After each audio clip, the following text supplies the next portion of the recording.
The first time I sent you out to shoot with these cameras, I had you put the camera on automatic mode. And the automatic took care of everything. It set your f-stop, it set your shutter speed, it set your ISO, it set your color balance, it set things that we haven't even talked about yet. Everything was under the control of the camera. Since then, I've had you run it on manual. You've been in charge of your own ISO, your own shutter speed, your own f-stop, your own color balance. If you're working with JPEGs, you've been in control of everything.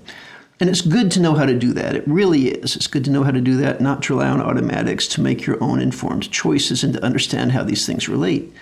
But there are times when automatics are your friend.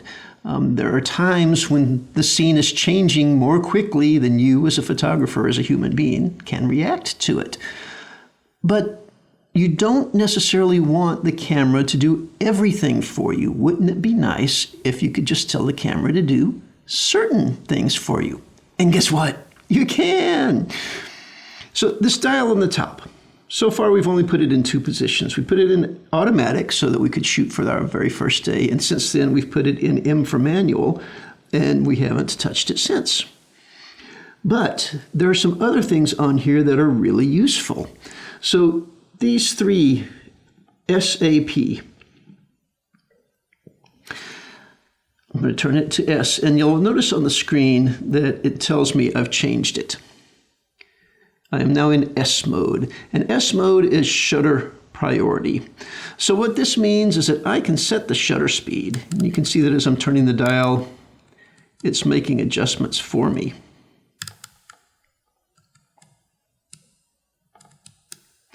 All right, I'm trying to get it down here pretty slow. All right. Because of the lighting that I'm in, this isn't a great demonstration.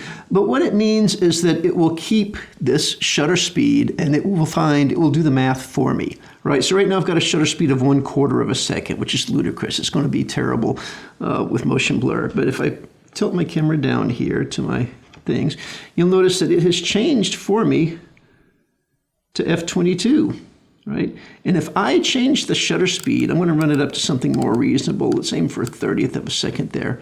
Look, it changed to f11 for me. And as I pan the camera around, look at that f-stop. Okay, now it's flashing because it can't open beyond f4.6 and it thinks it needs to. But as I come back this way, that f-stop is changing according to what the camera thinks it should be.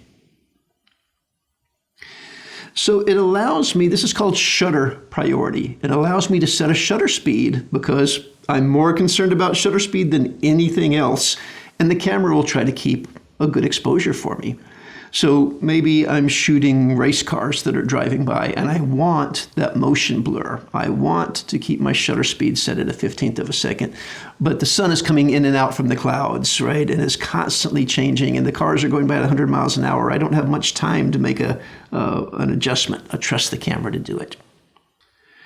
So the next setting on this dial is A for aperture. And when I switch that over, you can see it's going to tell you set the aperture manually. And now this is something that annoys me. Because it's in this automatic mode, I use this back dial, which should be shutter speed, to change the aperture.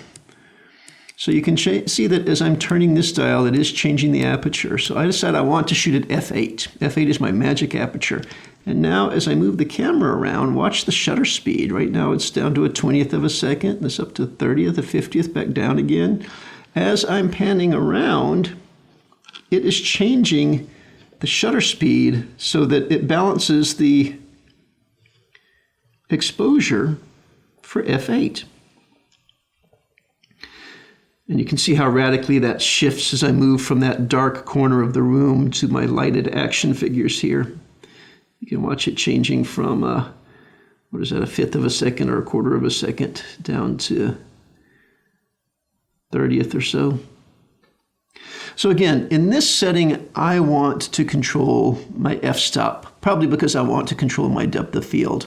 Nothing is more important to me than that the f-stop stay at a certain spot, in this case f8. Now I'm trusting the camera to make the adjustments that will allow me to keep that. right? It's automatically going to change the shutter speed so I get a good exposure always at f8. I'll always have that predictable depth of field or whatever it is, whatever reason I had for shooting f8. Now that last one, the P, honestly, I don't have much use for, but we've talked about the others. Let's talk about it. P they call program mode. It is now in control of both the aperture and the shutter speed, but it's not touching the ISO. In full auto mode, it touches the ISO as well. So now I can set the ISO, right? And I can decide that my ISO should be 1600. And regardless of the circumstances, 1600 is what the ISO will stay at. But the camera will now adjust. You can see that it's playing with the shutter speed and the aperture. See, it just changed from 4.6 to 5 there. The problem is it's not all that bright in here, and the aperture is just staying as open as it can. You know what, just for giggles, I'm going to run my ISO up pretty far. Let's say, let's take it up to 6400. That's as far as I can get without a quality warning there. All right, so here at ISO 6400, we can see as I move the camera around, both the shutter speed and the aperture are changing. So I am putting a lot of faith in the camera, but I have decided that I will always have an ISO of, what did I say, 6400? Because that's exactly the amount of noise I want in my picture. I don't trust P, I really don't. There's no reason for it. I can see reasons to use aperture priority. I can see reasons to use shutter priority. And again, it all is based on the fact that the camera can react more quickly than you can. That's not that the camera is better at its job than you are, because it's not, it really isn't.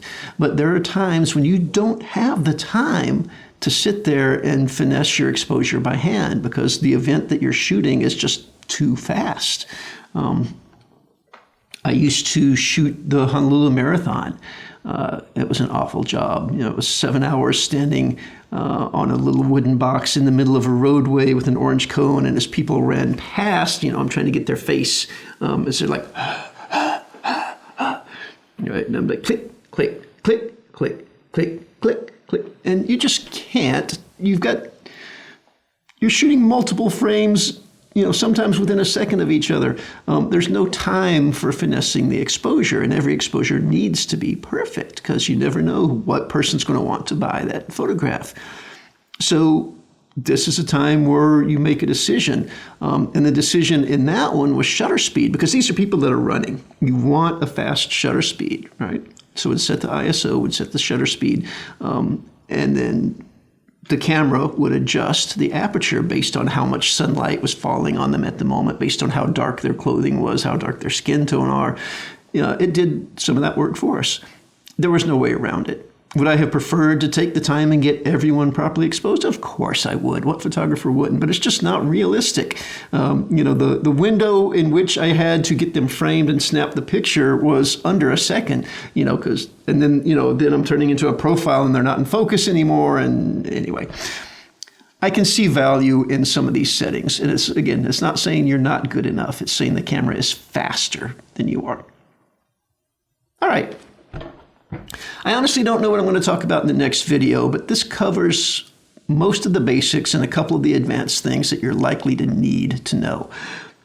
This camera is amazing. It is absolutely stunning to me, the things it can do that we have not even begun to touch on. Some of the advanced features, some of the computing capabilities this thing has. It's mind-blowing. And I hope to explore those in later videos, but for the moment, we have covered what I hope is enough to get you out there and shutterbugging. All right. We will see you when we see you. Worst video ending ever. Got to work on that.